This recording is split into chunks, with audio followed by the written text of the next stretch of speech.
Hey, hey, hey, welcome into another episode of Out of Bounds. It is the week 3 edition. Oh my gosh, week 3 already. After next week, it's going to be a quarter of the way into the season, or at least close to a quarter now with that extra game. I am your host, Todd Fox, along with the other other host of the show, Carlos. Carlos in the house, and I think he's a little happier this week. He's a little happier than I am. We'll get into that as we go along. What we do on this show is we preview usually the games, but we're going to save that for tomorrow for the next week, for week 4. But on this show, we're going to recap basically every game, give you the stats, and then give you our first-hand analysis on what happened, the keys to the game, and also little jokes here and there. So if you like all that, follow us on any kind of social media. Check us out on Anchor.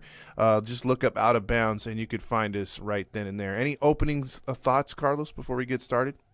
If you could just tell a friend, tell anybody about us, we'd greatly appreciate it. Share us on any social media platform that you guys are a part of, and help us grow a little bit. And you'll start seeing the rewards and benefits once we get a little bit bigger. We would love to do giveaways and jersey give outs and all that, but that's going to come in time.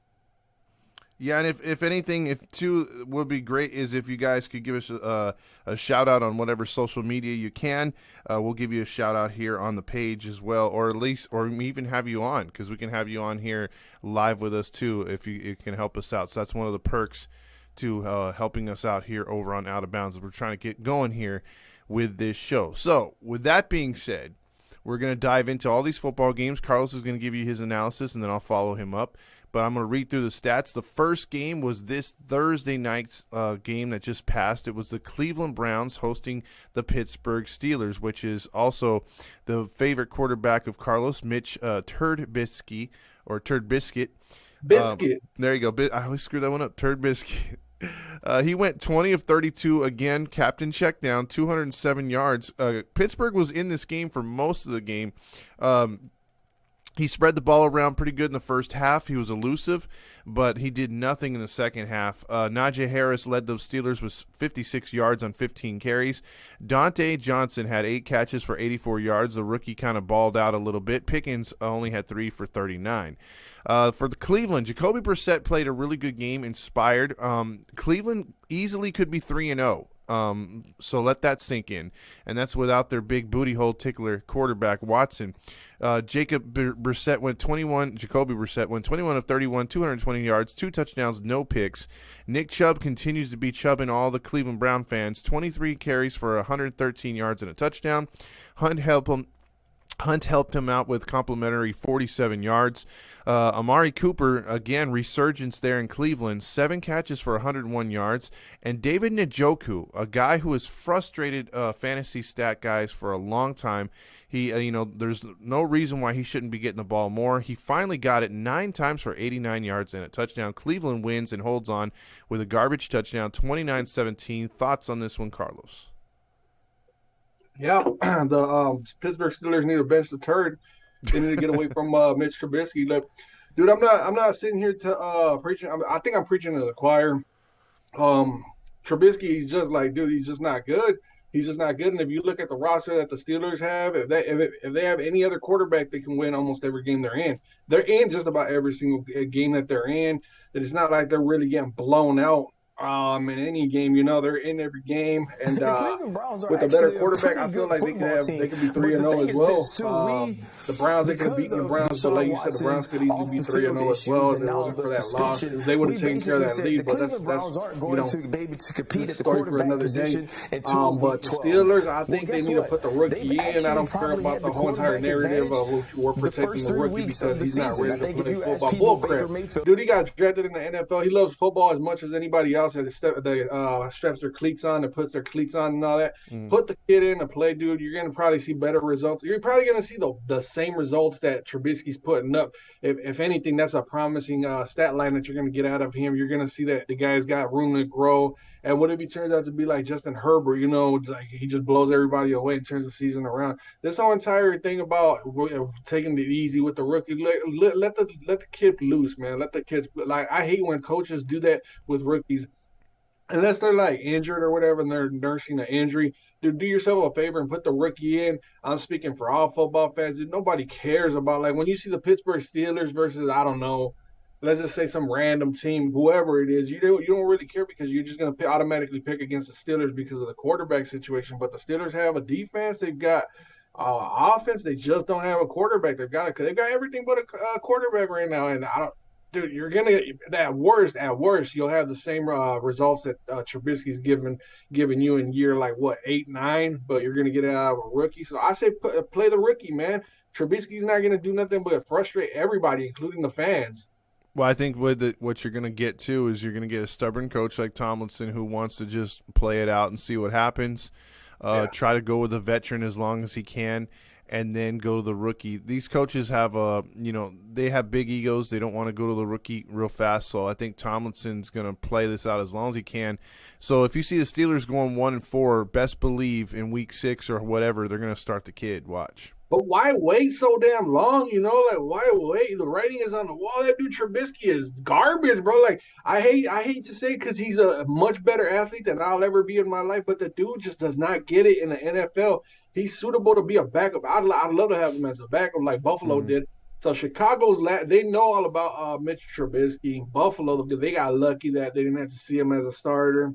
And then the New York Giants, Brian Daboll, he wanted to bring Mitch Trubisky over to the Giants.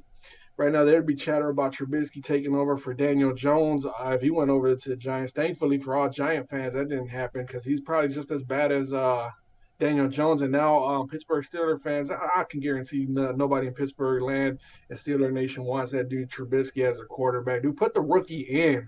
All this ego. Why did you draft the quarterback if you're not going to play him? Like, I hate that, dude. I hate that. Just put him in, plug him in, see what you got in them. Even if you have to bench him in like after 2-3 games, dude. So what? So what? Then play him in the offseason. Play him next year. Like, just get over Trubisky. He's not going to get you nothing. He's not that good. He's not good at all. I agree, and that's the problem. You're gonna see these stubborn coaches stick with these guys, and that's what's gonna happen. That's what happened here. So that's what they get. They take another L. Trubisky can't get the W, and 1-2 go the Steelers. Cleveland improves to 2-1. So that picked Cleveland. You picked Cleveland, didn't you? Just as a reminder. Yeah, I picked Cleveland to win that game. Yes, I did. I picked Pittsburgh. Damn it. Yeah, 0-1 out the start, out the poop shoot. So that'll move us over to hold on, one more thing. We almost got away from it, dude. Cleveland protected the brown hole. They sure did. They're like, you're not going to enter through my brown hole, brother. So that moves us to Baltimore at New England. Again, this was a marquee matchup a couple years ago when you had a certain TB12 there. But you don't anymore. You have Mac Jones. And the Ravens came in here thinking they were going to blow out the Patriots.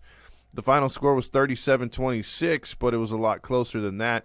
Lamar Jackson went 18 for 29, 218 yards, 4 touchdowns and 1 pick. He was sacked 4 times, but he did throw a little bit better in this game. But here's a problem, and a lot of people say, hey, he's a good guy, dual threat and this and that. But when you have 3 guys right here, let's see, you have Hill, Dobbins, and Dunaway, had a combined 15 carries for 81 yards, and you had 11 carries for 107 yards by Lamar Jackson. Now, Lamar Jackson will get you that long of 38 like he did in this game at a touchdown. That's all well and good, but he takes way too many goddamn hits for my liking. If he was my quarterback, I'd be very concerned. I just have a feeling this year, I hate saying it, that he's going to go down with an injury because he rushes too damn much in that offense. He can throw the football. They just don't trust him.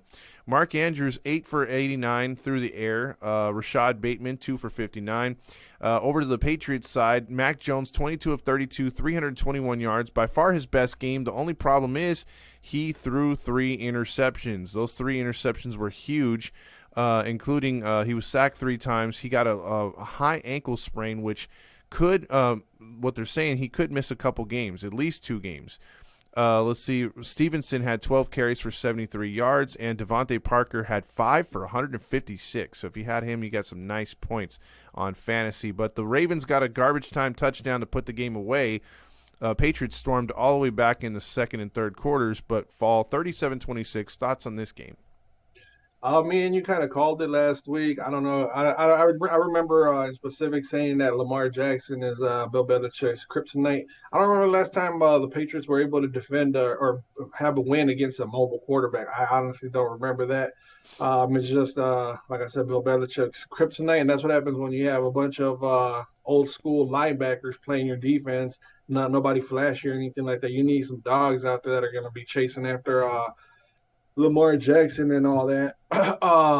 Lamar Jackson, I don't know if he's going to get injured or not, but I think that he's doing all of this and gaining all the media's attention because that's the PC thing to do at this point in time. Because at what point in time we are with the media narrative and all that, everything's got to be PC and all that. Contract year too.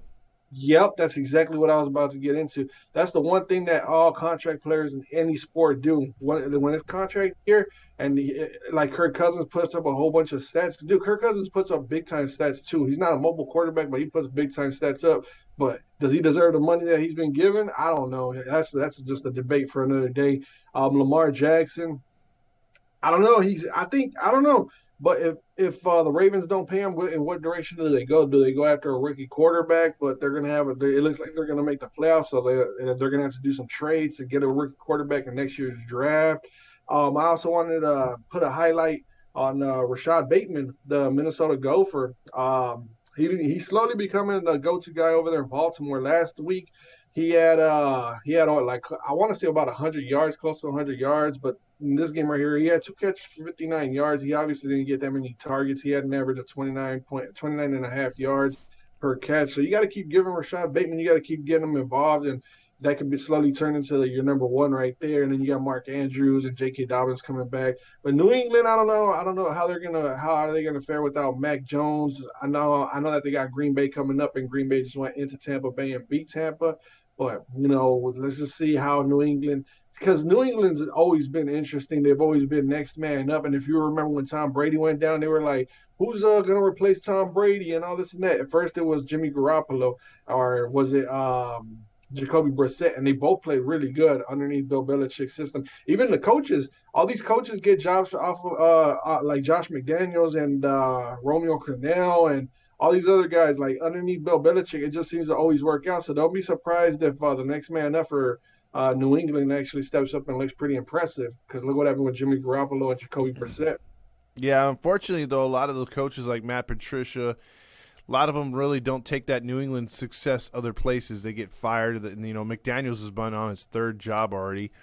But you third job in 0-3. Exactly. Not looking too good. I think they should have held on to a certain Chucky. That's all I'm saying. And then you look at guys like we'll get into in the next game, like the Chiefs staff. A lot of the guys that have left the Chiefs have gone on to have some success. I think you're going to see a couple more guys leave the Chiefs staff and do good. But there's certain organizations where, they'll build a tree of coaches off of one dude, but they're not too successful. And I think that's been Belichick's thing, is his guys will get the marquee jobs, but they just don't win. And as far as the Patriots concerned versus the Ravens, again, they did the best they could with what they got. You said it since the beginning of the season. You don't like the fact that they didn't go out and get any flashy free agents. They don't, they draft like they always draft every year. They're the same old song. Yeah, same old song, same old dance. And, you can't always do that. And that's why I think if the Ravens, like to your point, somehow don't sign Lamar Jackson, that team's upside down. They're built for Lamar Jackson for the long run. Well, they do got what's his name, Tyler Huntley, or is it? I can't. I know it's T something. Huntley. I know his last name is Huntley. Yeah, but he played really good. Remember, he came in last year and he played pretty good for like the last 5 weeks or whatever. When they were still number one, yeah, they went for 2 like a couple times and they didn't get it, but they could have made the playoffs if it wasn't for their and half their defense, if not all their defense, was injured last year too. Yeah, I think it's Tyler Huntley, but the dude's good. I think Baltimore wants him because he won't cost as much, and he looked just as good as Lamar Jackson did last year. And he won't have the tread, the miles and all that Lamar Jackson has. And like I said, he won't be as expensive. So maybe Baltimore, maybe they might do the smart thing and trade away Lamar Jackson, sign him a max deal and trade him to a team for like a few first round picks. And Baltimore could use that because for sure, like, are their wide receivers set? Rashad Bateman, nobody knows if he's going to actually be the number one, but they could even trade him for a receiver that's got an expiring contract coming up, they do got that backup quarterback, Tyler Huntley. So keep that in mind. Will do. I just think that if they do go with a backup quarterback next year, they would save a lot of money. You're not putting 35 to 40% of your cap on one guy, and you could build around the team. Because, again, I think I saw Huntley last year, like you pointed out. He was not taking hits. They weren't doing too many design runs like they do for Lamar Jackson. Again, he's getting beat around like a running back, and we all know running backs, their life expectancy is only about 5 years max. So if you're a quarterback trying to stay healthy, I'm surprised he's been this healthy, in his career. Now, he did suffer an injury last year for the first time. So we'll see what happens here moving forward. I wanted to hit on two more things. I'm going to repeat this one again. His contract year, so he's going to put up explosive numbers. And one more thing about the coaching staff, like why it never works out anywhere, like McDaniels, Romeo Cornell, any other coach that you could think of, Charlie Weiss, is because you got to have the management to back up the quarterback, or not the quarterback, but the head coach. If you take that New England style without Robert Kraft, it's not going to work out. I think that's what's causing the issue right there. There was like a GM that believed the same style could work elsewhere. It would work that way, but the GMs and the head coaches probably bump heads, and then one wants to draft one way and the other one wants to draft the other way, and it just doesn't work out. I agree. I totally agree. Well, that will move us on to the surprise game, which wasn't a surprise to my boy Carlos. Now, last week we both went with Baltimore in that last game, right? Yeah, we both went Baltimore. Okay, we didn't go the same one on this one, and I got the L in this one. Indianapolis pulls the freaking upset, and they go to 1-1-1. They win 20-17 over the Kansas City Chiefs, perennial winner. And there's a key in this one where if you didn't even watch the game, this will jump out at you as far as stats. Pat Mahomes, not this one, 20 of 35, 262. That's kind of pedestrian as itself. 1 touchdown, 1 pick. This jumps out to me the most. The Kansas City rushing, the leading rusher was 4 for 26, Pat Mahomes. Jerick McKinnon had 7 for 20. Pacheco had 3 for 9. Burton 1 for 2. Kelsey even got a run, 1 for 1. And Kyle Edwards-Helaire had 7 for no yards. So basically, they only rushed for 58 yards on 23 carries, meaning the Colts defense was on point against the run. And Juju Smith-Schuster had only 5 catches for 89 yards to lead the team total. So the defense of the Colts showed up. Matt Ryan went 27 of 37, 222, 2 touchdowns, no picks. Jonathan Taylor, 21 carries for only 71 yards, but they did just enough. And Pittman through the air, 8 for 72. Colts on the upset win at home. Your thoughts on the Colts getting the job done? And real quick, Eric Bieniemy, which is most likely going to be the next head coach for somebody next year, the offensive coordinator, got into a pretty damn heated argument with Pat Mahomes before halftime. Did you see that? Yeah, I saw that. That was all over like any sports network or any social media, anything that has to do with anything in football. If you missed that, you've been living underneath a rock. But I seen this one happening, man. I hate to toot my own horn, but man, it was just like, dude, the Colts, like, what last year was, I don't know, man. Like, I think they're gonna, like, how can I put it? Like, I wanted to ask this question about the Eagles, but I'll ask it about the Colts in a different way. Teams have to go through like a roller coaster style of season. They have to go through the ups and downs. They have to go through a funk, and then when they're like, it's so easy to get caught up in a moment when like a team like the Eagles goes 3-0, but then you like kind of ignore the opponents that they played and the situations that they played and all this and that, and how they react to losses. Now the Colts, they look like they're in a funk right now, but that win against the Chiefs could set them off in the right direction. Going into this game, I figured that the Chiefs were like, oh, we got this game. The Colts, they don't scare nobody. They don't have a quarter. Like basically, they were just listening to the narrative of the media and all that. But I felt like this was a perfect trap game. I felt like the Chiefs were just going to go into this game and like with nothing to lose, and they simply just overlooked the Colts, and the Colts were like they came out playing like the better team. And when I seen that they were leading most of the game, I was like, oh yeah, the Colts are going to end up winning that game. And I was like, yeah, it's going to happen. Matt Ryan put it all together, veteran quarterback. I've been crapping on the Colts, but you still got to respect them because they're professional athletes and all that, professional team. And the Chiefs simply just overlooked them. And then this is probably the beginning of their downfall for like their sluggish start part of the season, like the downfall of the season where they're gonna have to figure out how they're going to respond to a bad loss, and we're going to see how they do. Let's see which leaders step up. But I think that the Colts, they might start picking it back up, and they might start making a run for the divisional title. Because right now, to me, it looks like the Jacksonville Jaguars are going to win that division. Early results, and we'll get to what the Jaguars did later on. Again, they could be following their parent team, the Aces, to possibly a big season. My thoughts on this game was that the Colts used their home fans. Their defense was riled up. They didn't make any penalties. They forced the Chiefs into a lot of long third downs, and they got them away from the run. And if you don't have any balance, and you're able to, I mean, Patrick Mahomes is not a quarterback where you want him to throw. But in this scenario, they had the perfect game plan, and like you said, it was a trap game, and the Colts trapped them big time and pulled off the victory. So hats off to them, man. A big victory for them. Again, if they would have went 0-2-1, that's a sucky way to start your season. So at least they're they get going, they get out the schneid, they're 1-1-1, and that's anybody's division over there. So we'll see what happens moving forward. And which one, the AFC West or the AFC South? Because they're both about the same. Well, I'm not worried about the Chiefs in this scenario, but the Colts right here. I mean, that division is up for grabs, and obviously, with a veteran quarterback like Ryan, if he gets it going in that offense, they got the weapons, and we'll talk about that the next game we talk about. But the Colts got the weapons, and and if the defense plays like this, they can go toe to toe with anybody in that division. I don't think they got enough for that. But let's just move on, man. I just don't trust Matt Ryan for like more than a handful of games. You got it. Now the next game is the Carolina Panthers, who improved to 1-2 after two tough losses. They had lost both games by combined 6 points, so two 3-point losses by the Carolina Panthers versus the Saints and Jameis Winston, who came off a loss to Tampa Bay last week. The Carolina Panthers shut them down for most of the game until the fourth quarter when the Saints got 2 garbage time touchdowns to make it closer, but Carolina wins 22-14. Jameis Winston's numbers are 25 of 41, 353, a touchdown, but 2 picks. So again, lay off the crab legs butter, and that's making your hands way too greasy and not able to grip the football. Now, there's 2 guys right here. I'm gonna ask your opinion after this. After I do the recap right here, Alvin Kamara, 15 carries, 61 yards, no touchdown. Olave had 9 catches, 147 yards, no touchdown. Taquan Smith 4 for 105. Michael Thomas 5 for 49.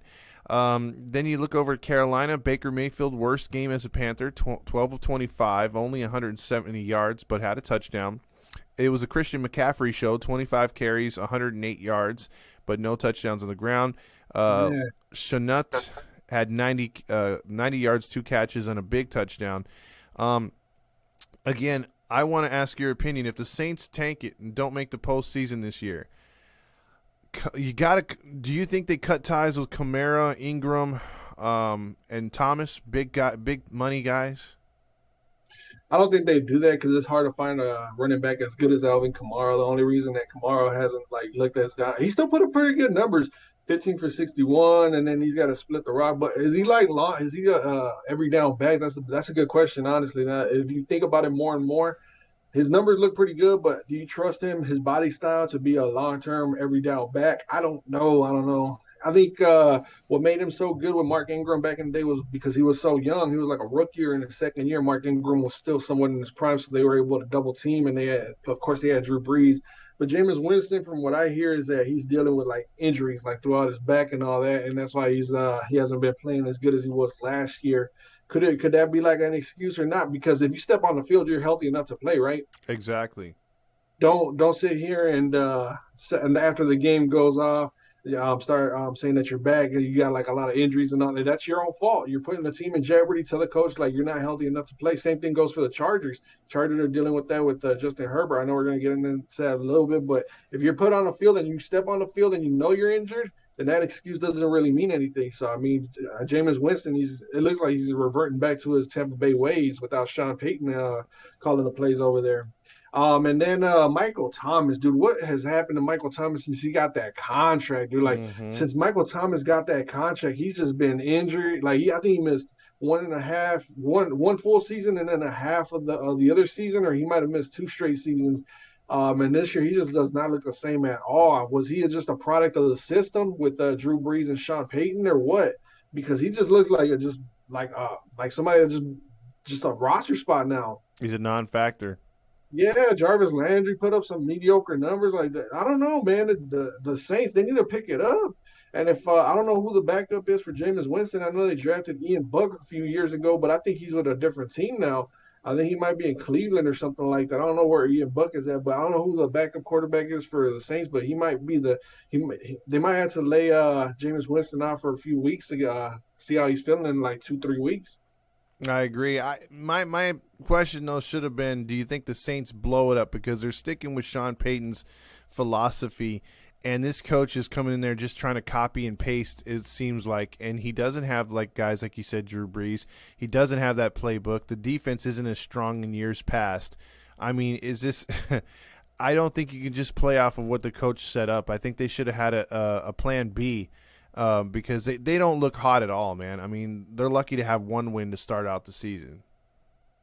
Honestly, I think that I'm kind of feeling what you're talking about right now, like what you're the path that you're trying to guide me on. You're trying to open up my eyes. I think that they should blow it up. I think that this is just gonna be like a Band-Aid type of year.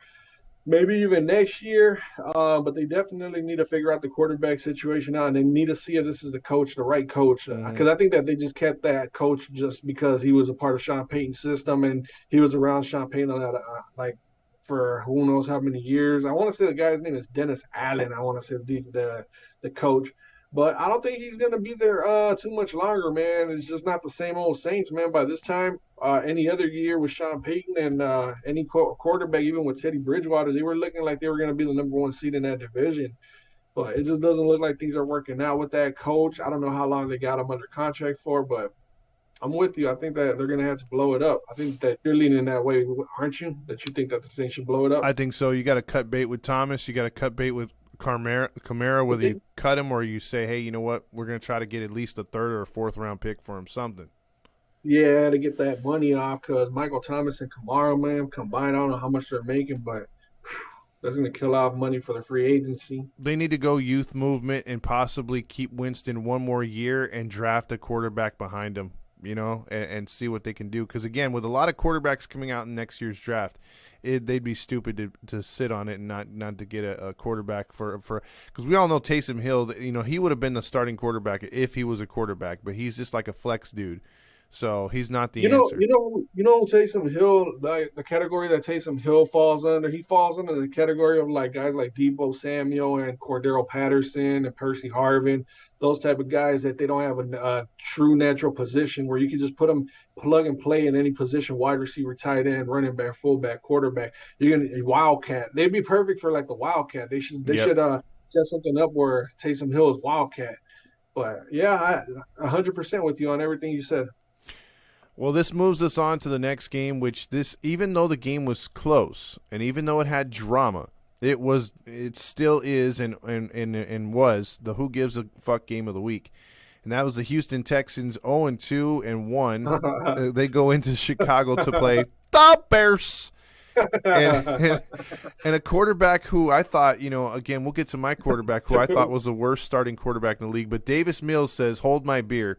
He's 20 of 32, 245, a touchdown, but you circle those 2 picks because the last pick was god-awful when Houston was just trying to either get into position to kick a field goal or just try to run. I mean, I would have ran this into overtime again, but instead he throws an incredibly bad pass to get picked off. He sets the Bears up for an easy victory. After this game went back and forth, it was 20-20 late in the 4th quarter before he threw that stupid-ass interception. But Dameon Pierce went 20 for 80 on the ground. Chris Moore had 3 for 63. Who gives a fuck? And Justin Fields. What did we say? We said the over or under was 20. Did I get the over or did I get the under? I forgot. I think we both went under. We both won because he went 8 of 17. 106 yards passing and 2 picks. Let's go, Ohio State.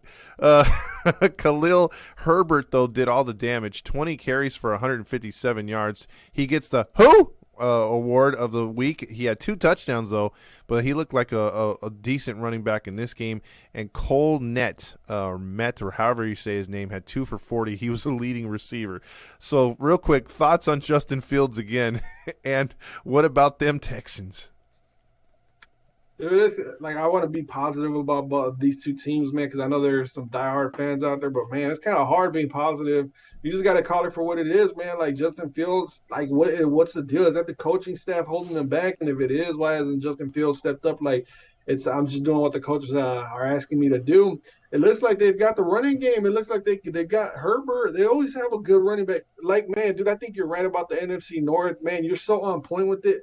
You always have, man, like the NFC North has always been the same. I agree now, man, because Justin Fields, he's just another typical Chicago Bears quarterback, like Grossman, like Trubisky, like Jim McMahon, any quarterback that you could think of. I think even Brian Greasy went over there for a little bit.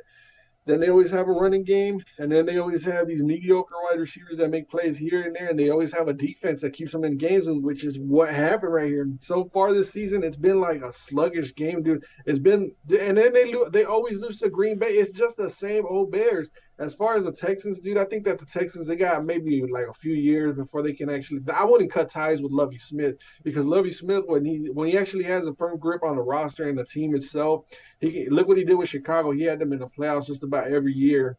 From what I remember, he always had the Bears playing extremely tough. There was never any questions. He had Rex Grossman in the Super Bowl.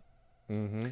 And he could have been the first minority quarterback or coach to win the Super Bowl, but that was Tony Dungy. I know you hate hearing about stuff like that, but Lovie Smith could be I wouldn't get rid of him. Houston needs to hold on to Lovie Smith for like at least 5 years, honestly, 5 to 8 years. Give him a chance. Let him draft. Let him take control of the whole entire team and see where you're at in about 4 or 5 years. But as far as like the Bears, same old Bears, man. Justin Fields is not going to be like. You want to every single day as a Bears fan. I can imagine what it's like to be a Bears fan. You see all the potential every single game. You see like a flash here and there throughout the game, and then you're just like, man, this guy's got it in him and all this and that. But I thought the same thing about Christian Ponder. I was like, Christian Ponder at times can show flashes, but Christian Ponder was just absolute trash. And that was just when I was like a really really diehard fan for the Vikings. Now I'm more realistic about my team. But I don't know, man. I don't think that the Bears are going to be all that good. I think that it wouldn't surprise me if they were like a 10 or 11 win team and then they get bounced in the first round. That's just typical Bears football. I think so too. Is it my imagination, or did Nick Foles go over there after the Super Bowl? He went over there after the Super Bowl. Okay, you remember what happened to him? He was like a free-throwing quarterback. He was having the best year he ever had in Philly, and then he goes over to freaking the Bears, and he just disappears on that roster. I mean, he even loses his job. It's weird what the Bears do. Like, they don't adapt to the NFL. Like, when the NFL is turning into more of a throwing a league and 5 receivers, 4 receivers, stuff like that. Even when the Wildcat was popular, the Bears weren't doing it. They stick to your traditional I formation, pound the rock, throw on third down. If you don't get it, punt. And it doesn't matter what coach comes in there. That has got to be so freaking frustrating, like you said, as a Bears fan. And as far as the Houston Texans, I like what Lovie Smith is doing with the defense. Again, they've been in all 3 games. They've just made terrible decisions with the rock at times, and that's because of a inexperienced, terrible quarterback. I think Mills is a good backup, but to start this kid every week, I don't think it's going to work. Man, like I'm saying, man, Houston it's not, you don't be expecting a division win. Don't be expecting a 8-win season. Set your bar real low this season and just be happy that football season is here and enjoy the Red Zone channel and all that. I know it sounds like I'm trolling right now. I'm kind of trolling, but I'm telling you, I'm trying to be positive, man. But give Lovie Smith a few years, man. Give Santa Claus a chance, man, because right now he's in the giving mood of giving away all the W's. See, I can't help myself, man. All right, I need to calm down.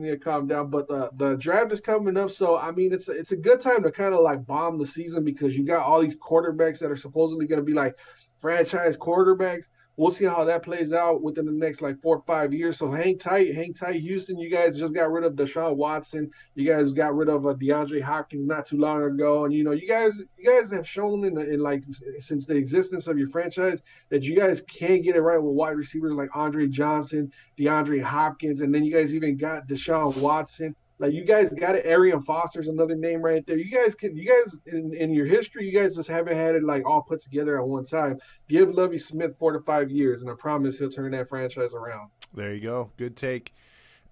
Well, we both get a W, I think, in that one. We move on to No, Buffalo. I went with Lovie Smith in the return. Remember, I was big on Lovie Smith in his return. Oh, okay. All right, you take the loss You, in that one. yeah. All right, so we moved to Buffalo and Miami. This was the game of the day. We knew this going in. Both teams were 2-0. But we did talk about. I got the loss in this one. I picked Buffalo. You went with Miami. I went with Buffalo as well. Remember, we both said been there, done that. Yeah, because the thing is, in this game, we were talking about it. The humidity was going to play a huge factor. That incoming hurricane down there, the humidity was already, up as it is in Miami. Buffalo had to wear those dark jerseys. Miami had a big, hostile crowd. Josh Allen went 42 of 63, 400 yards, 2 touchdowns, no picks. They came so close to winning this game, or at least getting in a field goal range. Just ran out of time. But the problem here again, when your quarterback is leading your team in rushing, you usually lose. Josh Allen had 8 for 47. He had more than Zach Moss. It's not good. David Singletary, he hit 11 different receivers. So that he spread the ball around a lot in this game. I think a big thing was Stephon Diggs. He had cramping because of just the humidity. So he kept coming in and out of the games. He wasn't really available in the fourth quarter. And then you had Tua Tagovailoa going 13 of 18, 186 yards and a touchdown. Chase Edmonds led the team with only 21 yards, so they couldn't get it going on the ground. Buffalo's defense played really good, but Waddle got loose for 102 yards in this game. Tyreek Hill, for the first time, was shut down. Only 2 catches for 33 yards. But thoughts on this one? Miami shutting down the Buffalo Bills in the second half to only 5 points to a 21-19 win. Well, basically, just got to call it for what it is. The Buffalo Bills coming from up northeast where it's somewhat chill. Right now, we're in somewhat similar temperatures over here in Ohio as it is in Buffalo. It's in like the mid-50s every day. Mm-hmm. We're lucky we're going to see 60 degrees. But there's no preparing for Miami Heat weather, Miami Dolphin weather. You're way, way down there close to the equator. There's no getting used to it, no matter how hard you try. And from what I hear is that former NFL players complained about Miami September heat, like the humidity and all that. They would be so hot on the field, but then they would go into the locker room and complained that the locker room was Antarctica-ish. Like they would turn the temperatures way down, so that way like you would go from one extreme to the other and then come back out. You're so cold, and then you get hit with the humidity, so your body starts taking a toll. So Miami's getting it right. They know exactly what they're doing. They're making the opponents wear the dark colored uniforms at home when they're in Miami. I think that the game, honestly, everybody, I think I don't know. I don't know if I'm speaking for everybody, but I was expecting like a 40 to 45 final, like the AFC Championship game between the Bills and the Chiefs. But that humidity played a huge part. It'll be interesting to see how both these teams line up in Buffalo. Let's see what happens over there where the weather it's where it's colder and Miami has to travel into the cold. And then what's going to happen with Tua Tagovailoa because Teddy Bridgewater he stepped in. And he was the final quarterback that got it done, even though he only had 0 for 2 with 0 yards. We're gonna see if Tua can actually come into play next week, long term. And all you got to protect Tua. Is he a franchise quarterback yet? Do you think? Too early to tell. I gotta see him put it together for a whole year at least. Yeah, because this is a new coach too. He came from over there from San Francisco, so let's see if hopefully that Miami can get it all together. That's another team that's been down, dude. You got to think, man. These are NFL fans that fill the stadiums. Like me and you want to see our team succeed and all that. Every fan base should experience great parts of the season, not just downfalls, dude. That shit's terrible. And going through different coaches and quarterbacks and all that. I'm pulling for the Dolphins. I like underdog. Just think about this, man. Me and you complain about maybe a drought of 3 or 4 years not making the postseason in the NFL. Miami's made the postseason, but they haven't had a postseason win since 1992. I think it was 90. Wait, was it 92 or 95? Somewhere around there, mid 90s. So you're talking about damn near close to 25 years or over. So quarter of a century, baby. Let's go. Yeah, that's a long time. Yeah, you've made the playoffs, but you haven't done shit. Man, and then conspiracy theories are hitting me strong right now. My senses, my conspiracy theory senses are hitting me right now. I think that the 72 Dolphins sold their soul to the devil so they can have that undefeated season, but Well, that costed them for the rest of their existence. well, you know what's funny is you say that the 72 Dolphins, they live a long time. I mean, all those guys have lived into their 90s, and every year you see these guys freaking popping them champagne, dude, because, you Yeah, know, because how is it that Dan Marino didn't win a Super Bowl as electric as he was and as great as he was? How did the Dolphins not win a Super Bowl with him? The Dolphins have had pretty good rosters, man. They've had pretty back when they had Ricky Williams. They had Ronnie Brown. They had Chris Chambers. They've had some really good players, man. yeah. But did they? I don't know, man. My conspiracy theories are just like strong on the Miami Dolphins. The more and more I think about it, because for you to go undefeated that one season, somebody had to sell their soul for that one right I, there, I man. I think if the funniest thing you ever hear or the saddest thing for a Dolphins fan is go back to the post game interview of Dan Marino when he was a rookie in the Super Bowl, and he's like, "I'll be back again" to one of these famous last words. Yeah, yeah, I remember hearing about that too, but it just blows my mind. But getting back to this game right here, man, it's just like Raheem Mostert staying healthy. That's going to be a big one right there. Who's going to be their starting running back? Man, we're gonna find out who the better team is when they get into Buffalo when the weather is like more of a chill factor and humidity doesn't wear the team down because you can play in the cold. You can play because your adrenaline is going to kick in a high gear, and then you won't really feel the cold. I live out here in the cold, and once you start shoveling, like when I start shoveling the snow and the sweat, you start breaking that sweat. The cold actually starts feeling good, and once you get in the zone, you get in the zone. It's just that the placement when the quarterback has to make that throw and running the routes. That's the only thing. But Hey, I want to see these two teams line up in Buffalo. We're real going to see quick, who the better team is there. real quick, when you're shoveling snow and you get in the zone, do you get into AutoZone? Oh, jeez.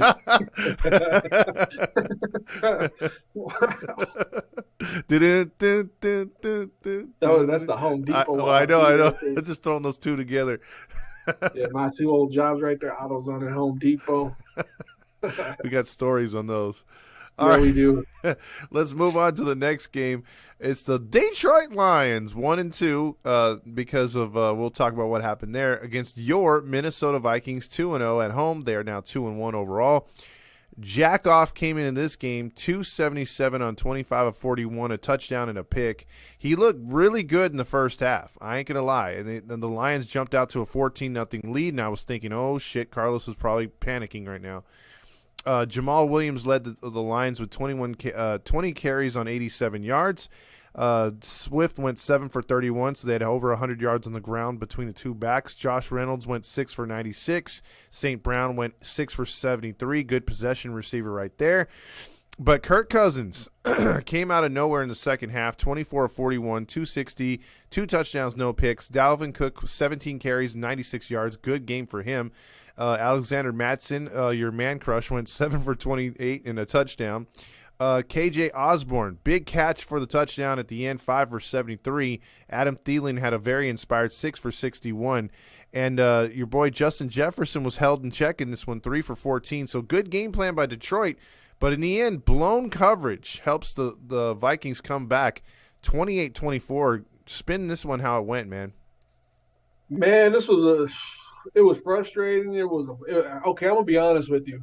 This game, I watched the majority of it, but I was just so frustrated, and I just didn't like. At times, I didn't even want to watch it because I was just like, man, what's going on with Minnesota? I started feeling like, dude, like just get it done and over with. Detroit went up 14-0. I was like, what are we doing? And then I just gave up. I was like, I didn't give up. I just like let that feeling go. I was just like, you know what? I'm not even gonna get mad about it because it's up to them to win the game and all that. And I was like, we're down 14-0. But then they tied it up. I was like, what the hell? And then they went back down 24 to 14. I was like, man, here we go again. So it was an emotional game. Irv Smith dropping balls left and right. So I mean, but they're gonna stick with him. One thing that I really really like about Kevin O'Connell is that he won't give up on his players. They got trust in Irv Smith, the tight end, to get it going. They keep feeding him the rock. Same thing that I noticed about Aaron Rodgers with his wide receivers. He's going to keep feeding them the rock. Mm-hmm. Irv Smith will eventually click into it. Justin Jefferson, he may not. He like a lot of people will look at his stat line and they'll be like, "Oh wow, he's not really doing much," but he's doing a lot. Trust me, he is doing a lot. He's making the defenses adjust to his routes. He's taking like basically a whole entire half of the field away, and that's giving room for all the tight ends, for the fullback, running backs when they want to throw screens. Thielen, KJ Osborne. Look at KJ Osborne and Adam Thielen.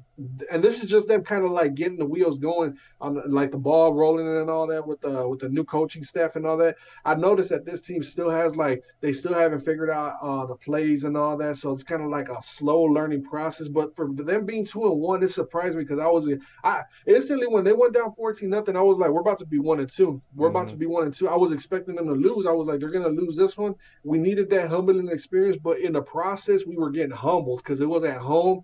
It was just a humbling game. That win honestly felt like a loss to me. Have you ever had one of those where a win feels like it's a loss? Oh yeah, a lot of times I have. Yeah, the Lions played really good. We got lucky that DeAndre Swift was injured. I don't know how much of that game you watched, but DeAndre Swift didn't really play that much because he was dealing with the ankle injury. And that's why Williams had 20 carries for 87 yards and the 2 touchdowns. He was tearing us up, man. He was tearing us up. And then St. Brown, he was also dealing with the injury as well. He was banged up, and he still put up good numbers. We just got lucky, man. We got lucky that those 2 dudes were injured because if they were healthy, 100% healthy, there's a big chance that we wouldn't have made that comeback and the Lions would have kept pouring points on. Because one thing about the Vikings that they pointed out is that the Vikings overall defense is ranked like really, really bad, like 30th overall or 26th overall, but it's giving up points. They're the 10th best defense, which I don't know how you explain that one. And I watch the team. Yeah, it's stats. It goes by stats. I don't know if it's tackles or whatever it is, but I just know the Vikings were on point in that game. You made the plays when you had to do it, and so that's what gets the victory right there. And shout out to the Detroit Lion fans, dude. Like hopefully they can get it going, dude. Even though they're in a division, that's just a team minus their fans, like their stupid ass fans that get all loud and obnoxious. Because a lot of them out here, they just get absolutely annoying. But that's every single fan base. But as far as like the players and all that, I like seeing teams like that have success, man. Because it's like everybody always doubts them. And I'm a Viking fan. Speaking about the Lions like that, it's just crazy because the Lions, dude, they're so close to being good, but that's the same story. I'm telling you, the Lions always do this. They'll look great for like a few games, and then they'll just completely just fall apart. And then towards the end of the season, they'll just look like an elite team with like a month ago, they'll just be like 3-1 or 2-2, but they'll be looking dominating as hell. And I don't get it, man. I just don't understand how the Lions work. And it doesn't matter what coach they have. It's just typical Lion crap. Yeah, they're the same old Lions every year. They don't change. Yeah. The next game now move us on to is the Bengals. The Jets hosted the Bengals. Bengals, they had to get this victory, and they came in and got it. They go to 1-2 against the Jets. It was not really close at all. Jets jumped out to a 14-6 lead after the first quarter, but that was more than enough. Joe Burrow went 23 of 36, 275, 3 touchdowns through the air, no picks. Samaje Perine, 9 for 47 on the ground. Mixon, 12 for 24. A little disappointing there. Boyd, 4 for 105 yards. T. Higgins, 5 for 93 yards through the air for the Bengals. And then passing, Joe Flacco, 28 of 52. Captain check down again, 285 and 2 picks through the air. Breece Hall went 8 for 39. And Michael Carter, which I don't know why they're not featuring him more, 11 for 39. I think he needs more carries. Tyler Conklin, 8 for 84 through the air. The Jets lose. Viking. Yeah, Jets lose 27-12. Nobody scored in the fourth quarter. This game just didn't seem to have any kind of appeal to it, other than if you're a Jets fan or you're a Bengals fan, you kind of felt the result happening, and it did. Yeah, no surprise on my end. I mean, everybody knew that the Bengals were eventually going to snap out of their losing streak. They're just, like I said, man, about certain teams just go through a roller coaster. Like every team, actually, not certain teams, but every team goes through roller coasters in the season. They're going to go through one extreme to the other, especially coming off the Super Bowl loss. A lot of teams are going to look at them, no matter if they're under or over 500, the same way. That's the Super Bowl team from last year, so everybody's going to come at them the same way. They're going to want to beat them down. Now it's on them to respond on this win right here. Granted, it was against the Jets and all that, but it's still an NFL team, and they needed that confidence boost. And let's see if that shoots them in the right direction. As far as Michael Carter, I agree with you 100%. See, that's the thing I don't understand. NFL teams will be more willing to go with a rookie running back than the veteran running back that's maybe 1 or 2, 3 years into the NFL league, into the NFL in their NFL career. And it just doesn't make sense why they don't do that with their quarterback. You know, like the Steelers again. I hate to bring them up, but they should do that. They should like go with like all rookies if they draft them in the first round or whatever. But you know, Tyler Conklin, I miss him in Minnesota because we don't really have a tight end right now. If he was with the Vikings right now, we'd be looking even better. But you know, Wilson, I've heard good things about Wilson. I've heard good things about the New York Jets. It's just that like you've been preaching about Zach Wilson. If Wilson was there, they'd be a different team. And I'm gonna agree with you on that one until proven otherwise. Joe Flacco is not doing anything with that team, even though he almost had 300 yards. But damn, dude, he had 52 attempts to get almost 300 yards. I don't know if that's good or bad, but that's terrible. That's captain check down. That's like 6 yards a pass. That shit's god awful right there. 2 interceptions too. Like you can't even put up a touchdown.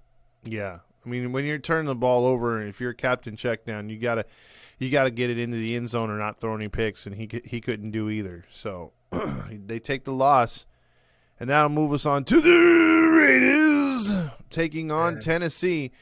And the Raiders are like you mentioned earlier in the show, the only 0-3 team. And who would have thought that? I didn't.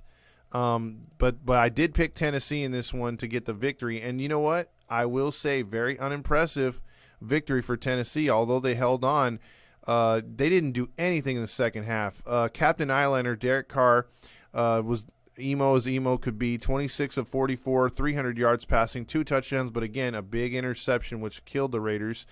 You also had Josh Jacobs rush for 66 yards. You had Mac Hollins, 8 receptions, 158 yards and a touchdown.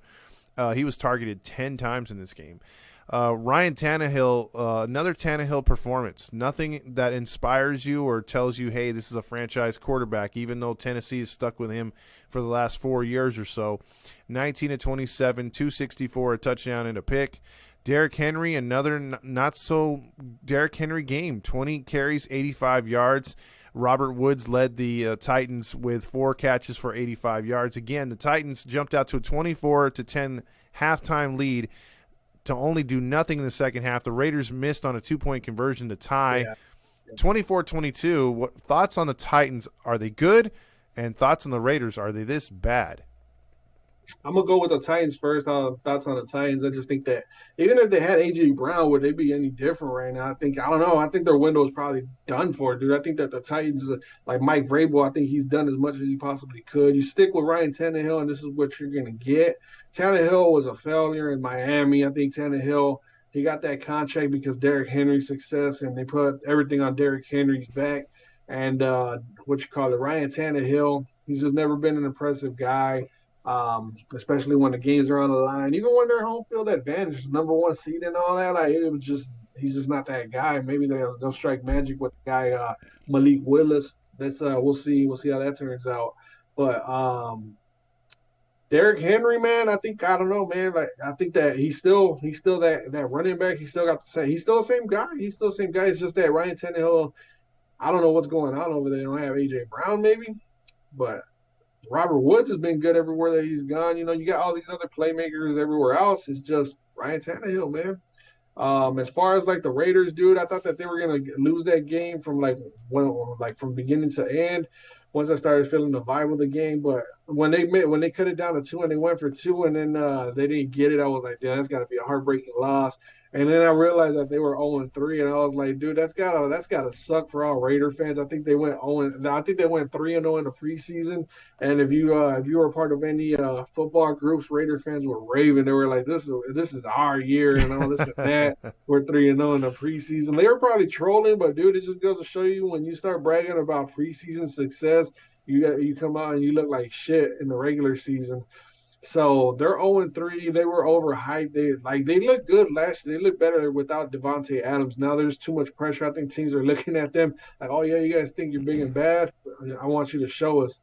And like you said, there, Captain Eyeliner, like those, it looks like check down numbers right there for me, along with Ryan Tannehill. Like I don't know, man. We'll see how these two teams fare down the road. But right now, I'm not buying any of them for a playoff run.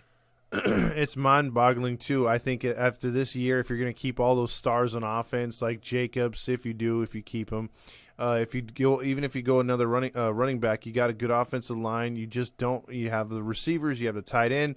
You might need a new quarterback. I think Carr's just showing that he could put up stats, but he can't get it done in the clutch. He fumbles late like he did against the Chargers. He's been a turnover machine. You know, like he'll have a good game. You're like, oh, man, this guy finally arrived, and then he'll have 2 bad games in a row, or mediocre games. So I feel bad for the Raiders in a way, but, hey, you're 0-3. I'm not a Tennessee Titan fan, but, they saved their season. I think they couldn't go 0-3 out the gates, and that's too much pressure. And, hey, you lined it up right there. The Raiders and Tannehill and or the Titans and Tannehill, I think that was played out. Vrabel, if he wants to keep his job, he's got to go with a rookie at some point. I think that honestly, though, man, I think Vrabel's window's closed because he's been the head coach for 3 years now? Longer? Yeah, I think his window's closed, bro. I think that they should have kept A.J. Brown instead of bringing in Robert Woods. But, it is what it is. There's no change in that. It just feels like there's nothing left in Tennessee, bro. It just looks like, why is that? I don't think Derrick Henry wants to be there no more. I don't know. We'll see what happens with how the season plays out for Tennessee. But I'm sticking with them, and I think Mike Vrabel's reached his peak in Tennessee. Exactly. Now, this game was not the who gives a fuck game of the week, but it turned into it. So, the Bears and the Texans kind of changed it up for us. And they put together a good game, but I think this one takes the cake, and that is the Philadelphia Eagles going into the Washington Woke, and they really put up only one quarter against the Woke, and it was the second quarter where they scored 24 points. That's all they needed. The Woke scored a garbage-ass touchdown in the fourth quarter because they're a garbage-ass team. The Eagles win 24-8. Jalen Hurts hurt the Woke. He had 340 yards passing on 35 attempts. 3 touchdowns, no picks. Miles Sanders, 15 for 46 on the ground. Devontae Smith, 8 catches for 169 yards and a touchdown. A.J. Brown, 5 for 85 and a touchdown. So that's a good receiving core right there. And then the worst average, talk about check down. This is Captain Checkdown by far. We've talked about a couple check down quarterbacks so far. This is the worst average. Carson Wentz, a bullshit quarterback, 25 of 43, 211 yards. He's a bullshit quarterback. He's attempting to be a quarterback, but he's not. He was sacked 9 times, and he threw passes on average 4.9 yards. That's a piece of shit quarterback. Antonio Gibson, 12 for 38, and Terry McLaurin, 6 for 122. They were better off with Tyler Heinicke from last year, man, because Tyler Heinicke's at least mobile, and he actually kept Washington in games. But what happened to Washington, man? 2 years ago, man, was that just because the NFC East was just that bad? But I think it was 2 years ago they made it to the playoffs, and their defense looked like it was the next 85 Bears. They were just causing havoc. All these first-round picks on the defensive line. What happened to Washington, man? It's crazy. Antonio Gibson doesn't look the same. It looks like that might be one of the worst teams right now. Washington, they're looking at they beat Jacksonville on that week 1 fluke win right there. Otherwise, they'd be looking at 0-3. I think that Washington might be in the bottom top 5 again. They're always in the top 5 in draft, drafting players and all that. But the Eagles, they got after them. Hey, you got to give them credit. If they have a weak team in front of them, they're going to dominate. And you said that they only one quarter, that's all they had to do was just one quarter, 24 points to 8. Mm-hmm. I think they showed a montage of Kobe, because if you look at the score 24-8, they something on social media popped up where I was scrolling through social media, and they were like, there was a Kobe Bryant montage or a tribute video of Kobe Bryant speaking about success, and right there, 24-8, Kobe Bryant numbers right there. They got that mama mentality, I guess. 9 sacks, that's crazy. That's I know I played them in fantasy football, and dude, they had 20-something points for me in fantasy football. The Eagles defense is crazy. Well, the Woke, their quarterback Wentz, look, you never trust a redhead, first off. And he's a terrible quarterback. And there's a reason why, Foles took the Eagles to the Super Bowl win and Wentz couldn't do it. Wentz is always injured in the clutch. He always holds onto the ball too much. He fumbles a lot. I'm surprised he didn't lose any fumbles here against Philly. You only score 8 points. Yeah, the Eagles defense is good, but they're not that good. I thought they could have broke through at some point. But again, he kills drives more than he saves drives, and I think that's the problem. And he doesn't extend plays; he extends the time in the pocket to where he gets hit. I've never ever liked him at all as a quarterback, and no matter where he went, I thought he screwed up what Rivers started in Indianapolis last year. He was not the carryover quarterback.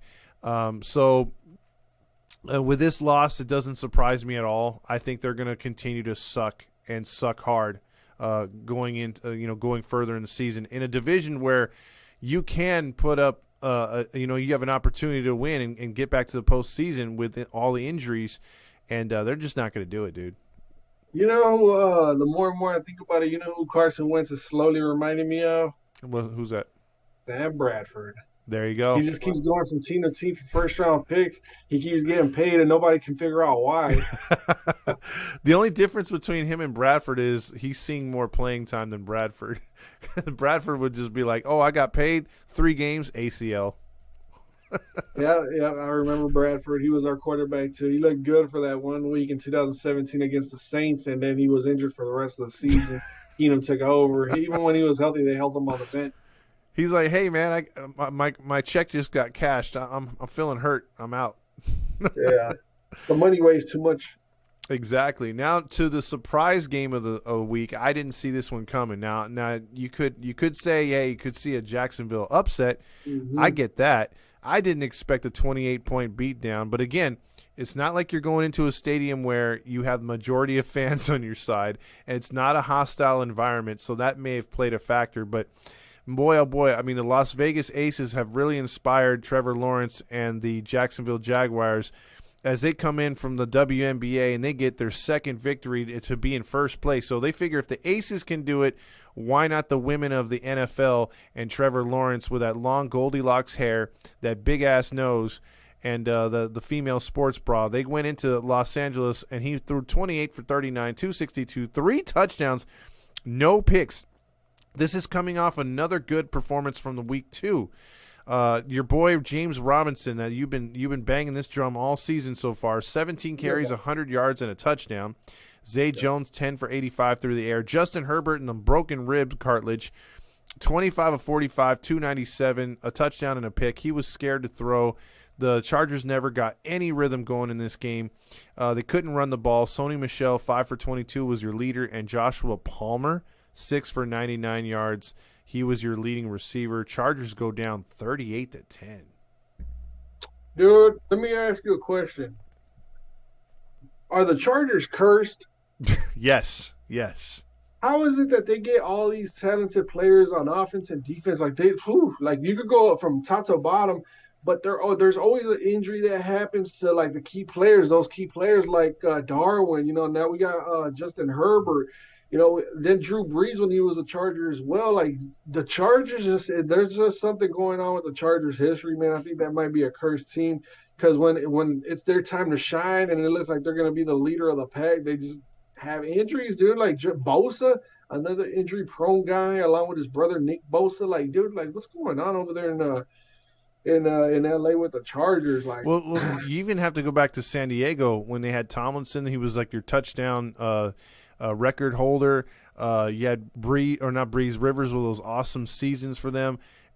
They'd find a way to lose in the postseason, man. Whether it was missed field goals. I mean, Schottenheimer had that team always in first place, and they couldn't get it done in San Diego. They come up here, they have all these superstars, and the same thing like you were saying. I don't get. That's got to be a cursed team, dude. One Super Bowl trip, that's it. And they got blown out, didn't they, by the 49ers? Was it the 49ers that blew them out? Niners had them at halftime. It was over.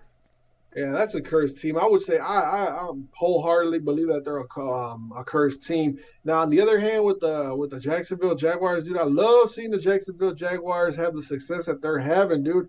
Like, it feels good knowing that that team, what they've been through, they've had some good success. A few years ago, they took the Patriots to they took them they could have beaten them in the playoffs, but coulda, woulda, shoulda type of deal. Mm-hmm. And then James Robinson, like you said, I've been preaching about James Robinson this whole entire season. The only reason I like James Robinson is because he does good for my fantasy teams, and I didn't know about him until fantasy football. I was like, who is this James Robinson guy? I picked him up on accident in like the 4th round. And I just noticed that his numbers were always consistent, bro. They were always like 15 to 20. Sometimes he would break the 20s and go into like 25 points for fantasy football. I was like, damn, this dude's pretty good. And I started watching him in the red zone and all that. And every time that he touches the ball, good things happen, man. Just stick with James Robinson. Even his backup running back is starting to show signs of light, but that's because he's the backup. James Robinson is your lead horse right there. He's young.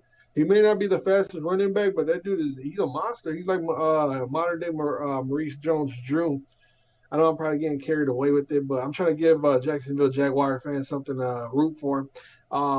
Christian Kirk is looking like the real deal. It looks like he was in the wrong team. He was with the wrong quarterback to start his career with Kyler Murray and the Arizona Cardinals. Christian Kirk, he got that contract. People were questioning why the Jacksonville Jaguars gave him that contract. It looks like now every week he's coming through with touchdowns and big plays.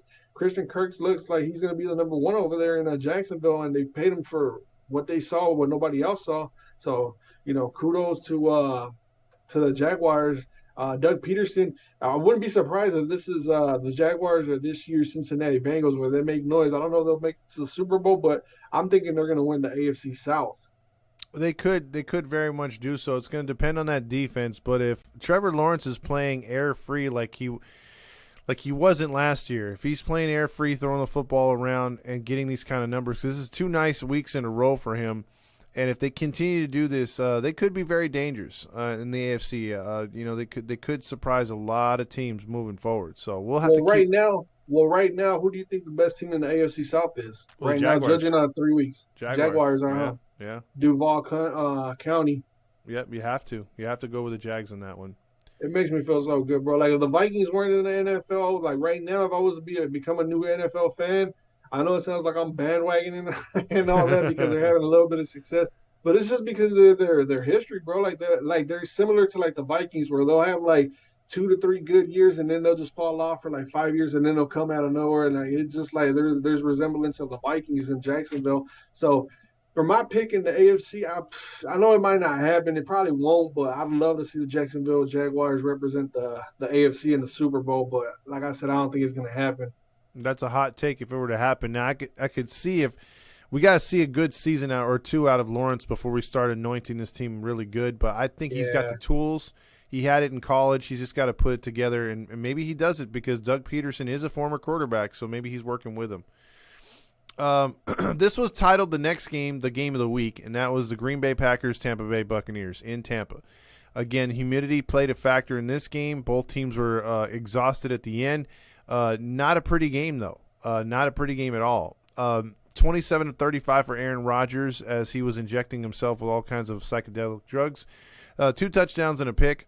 Let's see. Aaron Jones had 12 carries for 36 yards. Roman Dubs, whatever his name is, 8 for 73. That should tell you how far their receiving core has fallen off. But the Packers did just enough in the first half to lead 14-3 to hold on 14-12 as Tom Brady nearly got and completed a comeback at the end.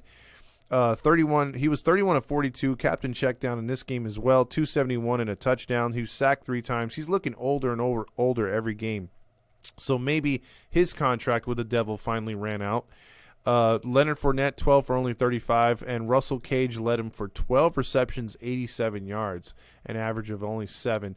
This game was pretty boring, dude. Like, to be honest with you, I only held in a little bit, and I kept flipping around because this game bored the shit out of me. I think I'll agree with everything you said about it being boring and all that.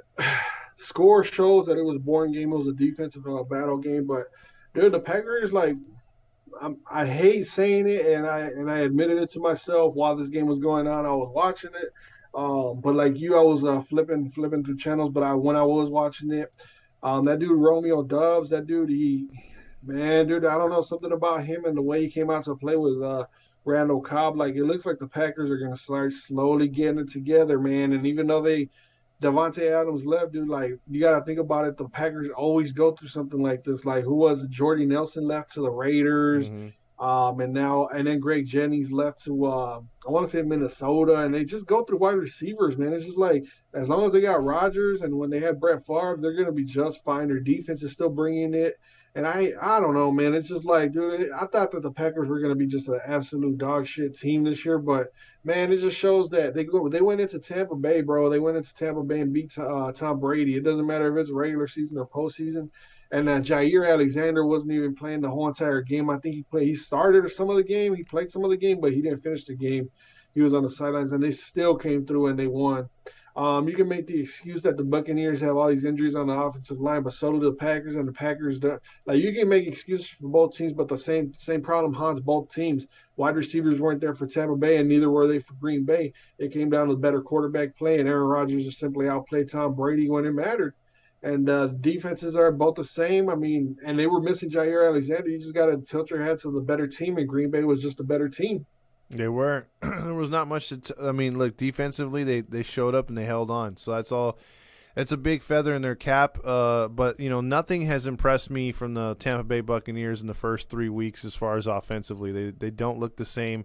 I think that's going to wind up catching up with them later in the season. But right now they're able to get, you know, they're 2-1. Just like the next game we're going to talk about, another team that's just getting by. I think it's going to wind up biting them in the ass, is the Rams. The Rams went on the road to Arizona and got a 8-point win, 20-12. Nothing impressive about this win either. Stafford was 18 of 25, 249, no touchdowns. Cooper Kupp only one catch for 20 yards. He cost me my fantasy game this week. Cam Akers 12 for 61. Let's see. Also Cooper Kupp 4 for 44 through the air. Yeah, and then you just had let's see, Ben Schoeneck 4 for 66. Cardinals again 58 attempts, 37 completions for Kyler Murray, only 314 yards, no touchdowns, no picks. They just didn't, you know, they threw a lot, but just couldn't get nothing going again on offense. Something's wrong there in Arizona. Maybe he's not studying his playbook. 13 for 39 on the ground right there. Marquise Brown 14 catches though, 140 yards.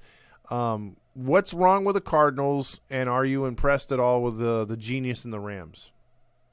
Well, you kind of expect this out of like Super Bowl winning teams. I mean, as long as they're winning, that's all that really matters with them. They're showing you that they can get in close games. They can get blown out and come back and win the very next week. So, I mean, I'm not too worried about the Rams. They look like they're going to be a slow-paced team. They're not going to be explosive. So, I mean, that's a dangerous team because if it's a boring game, it looks like they can come out on top of those boring games, and that's troubling. Now we'll see how they can get. Let's see what they do when they come across a team like the Bills again, like an explosive offensive team where they can keep up with them.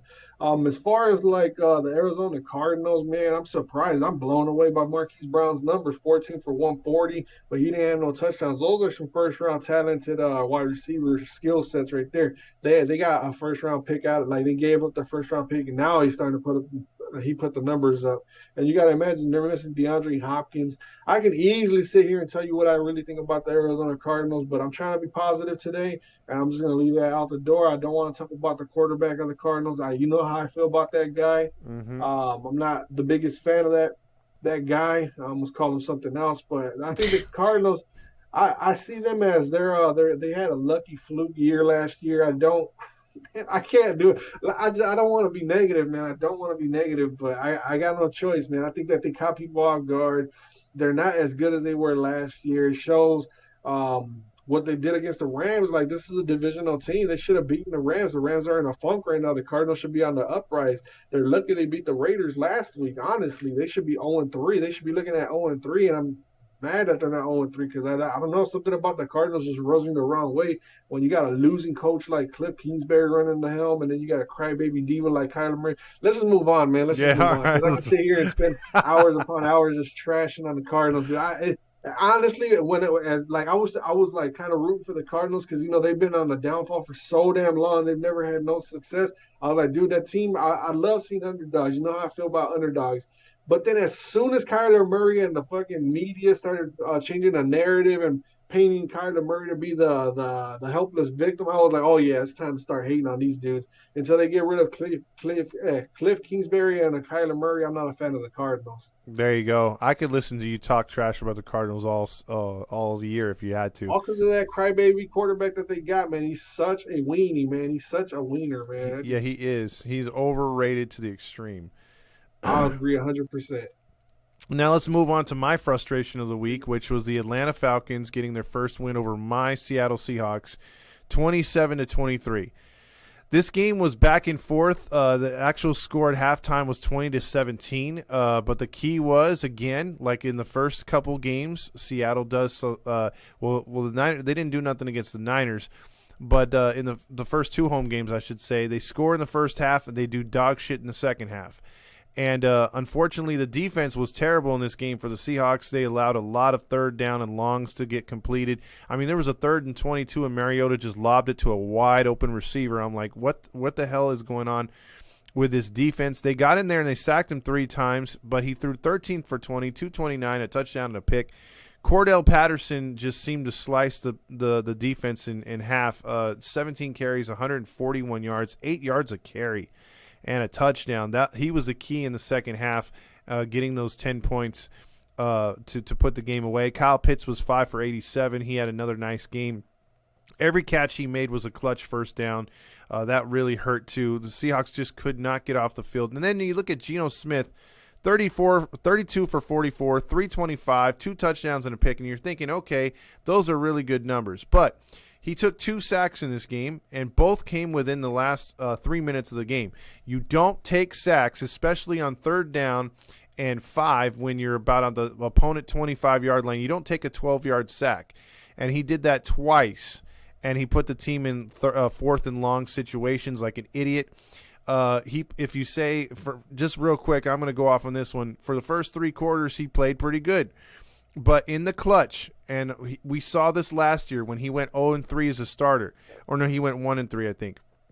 The only win came against the Jags, who were god-awful last year. But the other 3 games, he fumbled in the 4th quarter against Pittsburgh. He threw a pick against the Rams, or 2 picks against the Rams. He took 4 unnecessary sacks in the other game that they lost. When it comes down to clutch performances, he could play for 3 quarters. But I would put in a 4th quarter quarterback, because when it comes to 4th quarter, him making the right decisions, he never does. I've never seen him do it in his career. He's a frustrating-ass quarterback. So when you have some of these 12s say, oh, I think he's pretty good, it's not his fault. No, when it comes down to it in the 4th quarter, he blows it and blows it harder than a $5 hooker on a L.A. street. Rashard Penny, 14 for 66. Who cares? Tyler Lockett, 9 for 76. Who cares? Seattle loses a game they should have won, 27-23. So you're not impressed at all with anything. Like you're a Debbie Downer all the way for your team, huh? Yeah, because at least I had the first couple games the defense played really good, but in this game they were getting exposed, especially a lot in the first half. And then credit to Geno in the first half, they were playing good enough, to stick with him. They had the lead at half. But in the second half, again, they went away with what worked, and then Geno started audibling and taking sacks or making stupid throws. It just didn't make sense. Well, let me ask you one thing. Do you think that if Russell Wilson was still with the Seahawks, you guys would be in a better position, or still the same 1-2 record? Well, he beats the 49ers every game, so I'm thinking we'd be 3-0 right now, to be honest with you. I think so.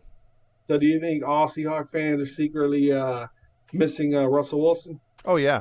They're talking shit because a lot of people don't understand. I mean, he said a lot of things on the way out, so that's why he was booed so much. Had he just left and not said those remarks in the offseason, I think he would have got a lot of love like he wanted to.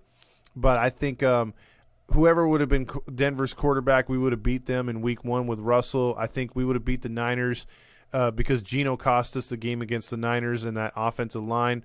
And then we should have won this game. So I'm thinking with Russ in there at the helm, we would have been 3-0. I got to agree with you on that one. You guys do always beat the 49ers. Like the 49ers always beat the Rams most of the times they do.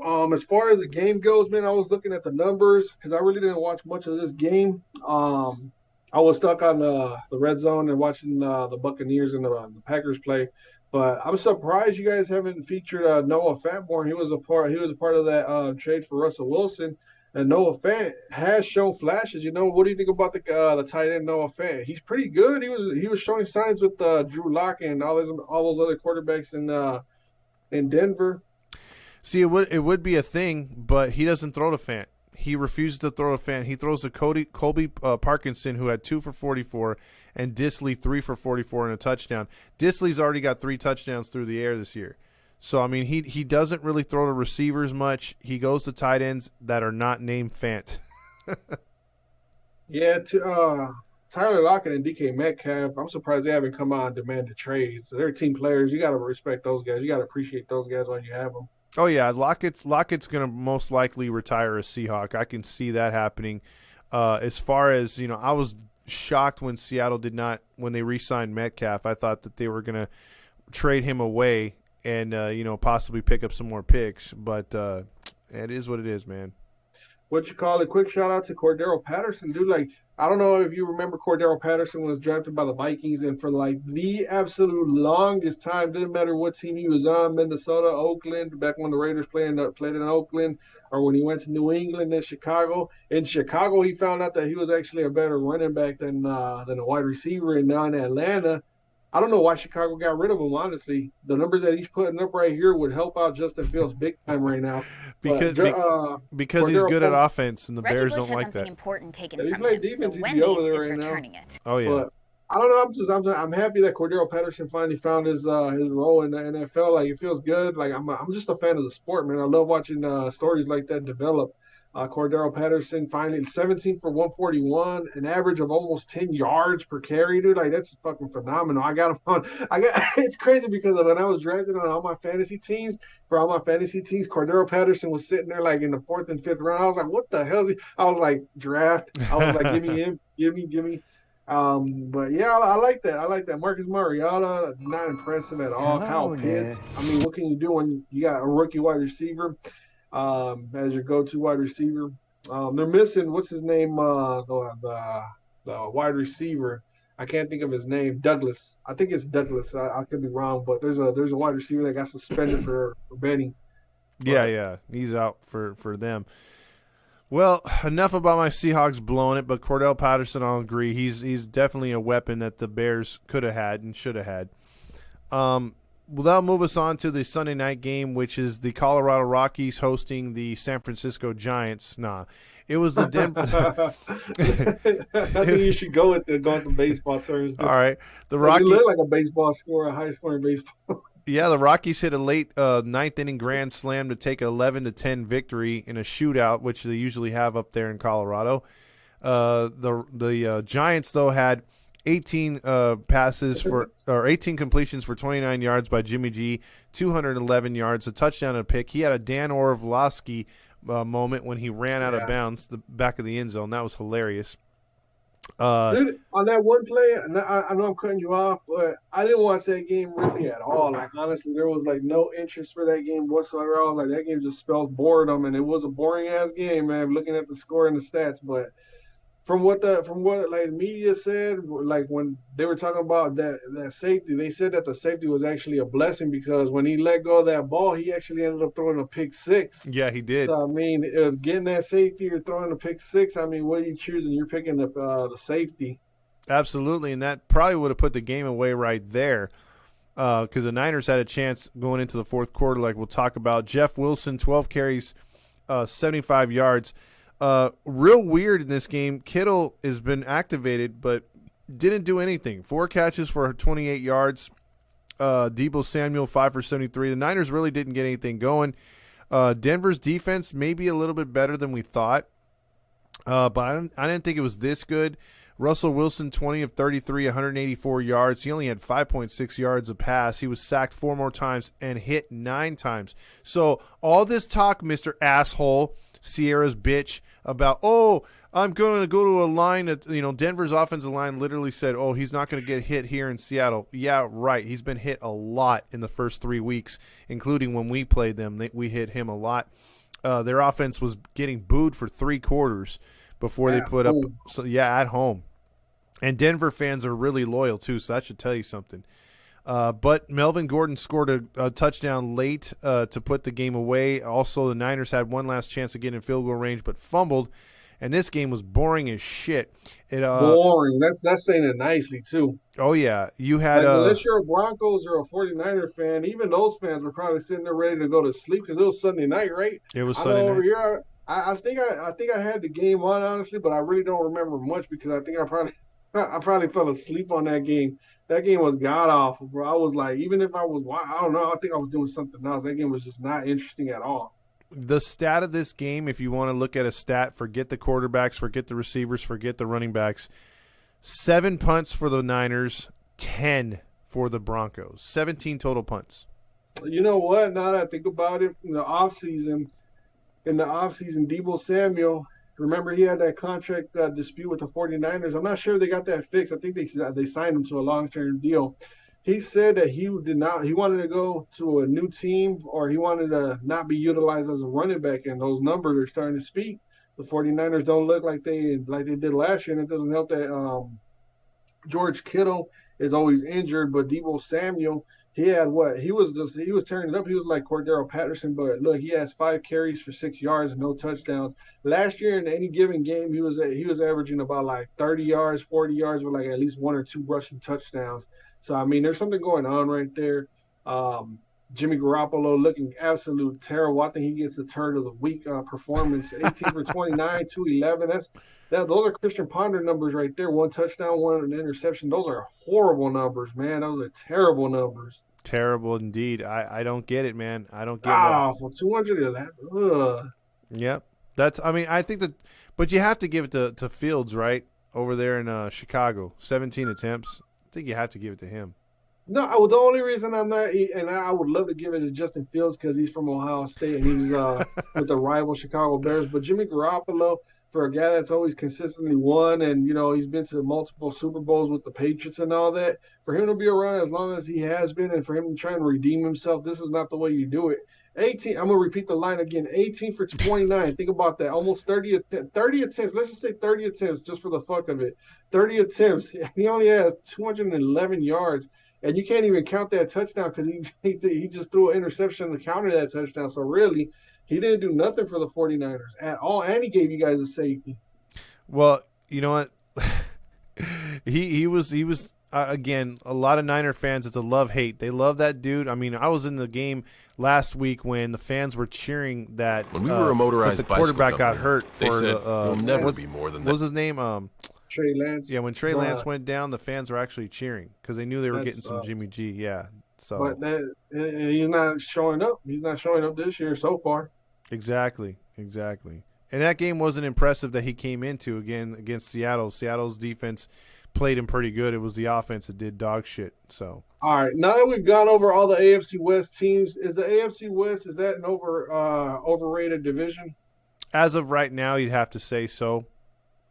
Because of the way everything has started, I think it's going to kick into gear at some point. But on paper, it should be the best division. But it's kind of hard to judge it right off the bat. I mean, the only one I could tell you with honesty that's a dog shit division is, there's 2 of them actually. The NFC East, in a way, but then again, I could be wrong in that. But the NFC or the AFC South is the only other division I think is dog shit. So we'll see. Yeah, AFC West. I'm gonna say it, man. I think that division because of the moves, because Russell Wilson. Nobody saw that Justin Herbert was gonna get injured, so you really can't say too much about that. But because Russell Wilson got brought into the AFC West, everybody was like, "Oh my God, look at this division, quarterback this." You know how the media loves to ramp up the quarterback talks and all that. Now they're sitting there like, "What's going on with the Broncos?" They're not really even talking about the Broncos actually. And now nobody's really mentioned anything about the AFC West like they were supposed to. Like, it's just an overreaction. They're overrated. They overrated all the teams. I agree. So that'll move us on to the Monday night finale, which was it did not go to script. The Giants were supposed to go 3-0, and the Cowboys were supposed to drop to 1-2. Instead, we saw Jerry Jones and that plastic face of his smile and laugh and hug his son, who has worked not one hard day of labor in his life, as he will inherit billions and billions of dollars. Cooper Rush is 21 of 31, and he gets the job done again. A touchdown, no picks. Did just enough. Tony Pollard, 13 for 105 on the ground. Ezekiel Elliott had somewhat of a good game, 15 for 73 and a touchdown. So between the two, almost 200 yards rushing. CeeDee Lamb had 8 big catches for 87 yards and a touchdown. the Cowboys looked good enough to win, and the defense did its job. And then you want to talk about dog shit performance. Daniel Jones said, "Hold my beer, Garoppolo. I went 20 of 37, 196 yards and a pick, and I was sacked 5 times. Take a look at that." Saquon Barkley did his best job to keep the Giants in the game, but nothing. 14 for 81. And Daniel Jones, for some reason, rushed 9 times for 79 yards. Sterling Shepard led the team, though. That's your problem right here. 5 for 49 yards. So they did not throw the ball down the field against the Cowboys. Cowboys defense looked good, though, against the pass. And they lose at home with those awesome throwback 90s jerseys, 23-16 on a Monday night game, which they were favored to win this game. They should have won this game, but Dallas showed up.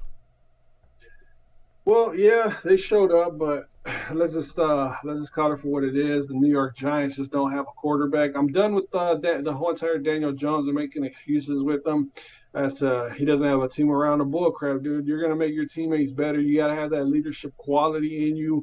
It can't be like you can't coach leadership, dude. Like when he threw that, did you watch that interception that was like the one that finished the game off? Yep. Like it was a wide receiver that slipped or whatever. But like when he did that, when he threw the interception and he just had that retarded look on his face, he just had that stupid look. You know what I'm talking about? He had that look on his face instead of like, Aaron Rodgers would have been sitting there. He would have been ripping his chin strap off. Tom Brady would have been yelling to the sidelines. He would have been pointing. That's what you look for when you need a quarterback, a leader type of quarterback. My quarterback, Kirk Cousins, doesn't have that in him either. Like when he throws an interception or whatever, he just accepts it. He doesn't even he just moves on. He doesn't hold nobody accountable. Daniel Jones has that trait in him, and until they find a better quarterback, these are the results and seasons that New York is going to have. You can't make no more excuses up for Daniel Jones. Like this is his season to prove the doubters wrong, and he's just not doing it, man. So he's just going to become a backup quarterback unless teams turn him into the next Carson Wentz or Sam Bradford, where they want to trade first-round picks for him to be a starter for a year or two. But I don't see that happening. I think Daniel Jones is going to be a journeyman backup. I think so too. I think he's going to go down the route of a turd biscuit because I don't see. I never really liked him. Again, he had a nice career in Duke, but he doesn't have that like killer instinct. He has the, like you said, that face that what is his name? Peyton Manning's brother Eli had all the time, just like huh, and and so he's carried on that tradition with the Giants. I think they need a better quarterback in there too. I'm with you. They need to move the ball a lot better than what they do. They've got the weapons around him. The defense has never been the problem there in New York. Even a couple seasons ago when they had a dog shit offense, they had a good defense. They've just never been able to put together a quarterback since before Eli Manning and then after Eli Manning. So they've got to do it again. Another team that I would be on the list of drafting in the first round a quarterback. Yeah. You've seen enough of Daniel Jones to know that he's never going to take you over the top because again, you won the first 2 games. It was kind of impressive. The team's coming together. This was a showcase game where you could finally say, okay, we're going to kick Dallas while they're down. And yes, you're not going to put the division away, but you're going to be off to a really good 3-0 start, feeling good about yourself, getting a big division win, a big Monday night win, and you could prove yourself. This was a game the Giants should have proved themselves, and they shit the bed. Yeah, well, another thing, too, is watching that game, because I did watch the majority of that game. I didn't watch it all, but I watched the majority of it. And the Giants were there, man. They were there. They were hanging with the Cowboys. Always like, damn, this is back and forth. If you like slow, sluggish games, this was the perfect game for you. Like old school football and all that, like back in the 90s, this is the perfect game. It was until the Giants just started fucking off, and they were like, you know what? We don't want this win. We're just gonna let the Cowboys win because more money's gonna be brought in. People are going to start chattering and tweeting about the Cowboys having success, so it's going to bring the views up, and we're going to get more primetime games because of the Cowboys winning in our stadium. I feel like that's what was going on with the Giants. They were like, we need more revenue, we need more money coming our way. So, I don't know. I just feel like the Giants were there with the Cowboys. I don't know how much of the game you watched, but the freaking the Giants just fell apart at the end. That's what separates a good team from a bad team, and the Cowboys are a better team. Yeah, they are right now. They got the more experienced coach. They got the more experienced team veterans. Mike McCarthy? Yeah, Mike McCarthy. I mean, Mr. Cross-sided himself. Mr. I don't know who I'm looking at. Mr. Cross-eyed Potato. Yeah. Yeah, I think he's done a good job. I can't lie. He's done a good job. But hats off to Cooper Rush in this game. When you're not turning the ball over, good things happen. And he didn't take any sacks either. No sacks. So he kept a clean pocket. So if you're doing stuff like that, I can't really fault you. And you got your boy over there, Prescott, jumping up and down on the sidelines, rooting for him. That's good to see. But if he keeps winning, man, I mean, would you go back to Prescott, no questions asked, or would you try to ride the hot hand? No, I'll ride the hot hand. You don't go away from the hot hand because, honestly, why would you go away from Cooper Rush to Dak Prescott? Screw that. Let Dak Prescott take a seat on the bench, and then once if things turn sour with Cooper Rush, then you got your boy right there, and he's got more than enough time to heal his thumb. It'd be stupid to rush him out there because let's say I almost said the Giants, the Cowboys win their next however many games, 2 to 3 games, and then Dak Prescott's ready to come out. Why would you go away from the hot hand? It doesn't make any sense because if Dak Prescott comes out and loses or re-injures that thumb, then you're going to run into an issue right there. So the Cowboys just need to tell Dak Prescott just chill, and that's it. Because dude, he's won me over. That dude, Cooper Rush, he's starter caliber, dude. He puts up decent numbers. He's not gonna blow you away, but he takes care of the ball. He takes real good care of the ball and all that. He's not an electrifying quarterback, but he's good enough to win games. Yeah, he is, and putting up 23 against a good Giants defense, I'll give him credit right there. And I agree with you. I would sit Dak until he has a pretty bad quarter or two or even a game because, again, you don't want to put Dak Prescott back in the starting lineup. And then let's say Cooper Rush is 4-1 as a starter and Dak takes a loss. They're going to be like, damn, you know how Cowboy fans are. They'll turn on their team in a heartbeat. And if they lose a game because they feel Cooper Rush should have started, they're going to boo the shit out of Prescott. It's going to put more pressure on him. I'd say you wait for the kid to make a mistake and then put Prescott in. Yeah, Cooper Rush is good, man. I can't say I like him, but I'm slowly getting there. I'm slowly starting to like him because he does what you're supposed to do. He's I would say he's probably the best backup quarterback in the NFL. I would have to agree. So that would close out the Week 3 recap. Quickly, what is our records picking games so far heading into Week 4? Oh, man. Well, I'm gonna start off with your overall predictions. Right now, you went 10-6 this past week. You went 10-6. Best week so far. Huh? That's my best week so far. That's really, really good. That's really, really good. So right now your record is 26 wins, 22 losses with that one tie from week 1. Jeez. Now me on the other hand, I went 8-8, man. 8-8. So now my record sits at a beautiful 22-26 with that one tie. Oh, jeez. So I got to get my shit together. And you know what's killing me? The primetime games, dude. I sat there and I was eating nothing but crow pie. You know what my record is in all primetime games from Thursday, Sunday, and Monday nights? What's that? I'm 0-9. Oh, damn. That's a big difference maker right there. Yeah. Think about it. Even if I get half of those, if I get 4 of those, I'm 500 or a little bit better than 500. It's crazy. Those primetime games are killing me, man. Yeah, I mean, they've been difficult to say the least. So, because I think didn't I pick the Giants too? I took a loss in that one. Yeah, because we fell into the whole entire they're 2-0 and the Cooper Rush isn't that good yet. No, we fell into that trap. At least I did. Yeah, I did too. So, shit. Well, this has been the recap show. We're going to do the preview show, get you ready and caught up for Thursday Night Football, moving into Week 4 already. So if you want to stay tuned again, if you've been on this whole entire time, we thank you for listening or watching, whatever you're doing. Please check us out on any social media. Give us a shout out, and we'll put you on the show. Thanks again for watching or listening. That's all I got to say to you guys. Thanks. And tune in tomorrow, same time, same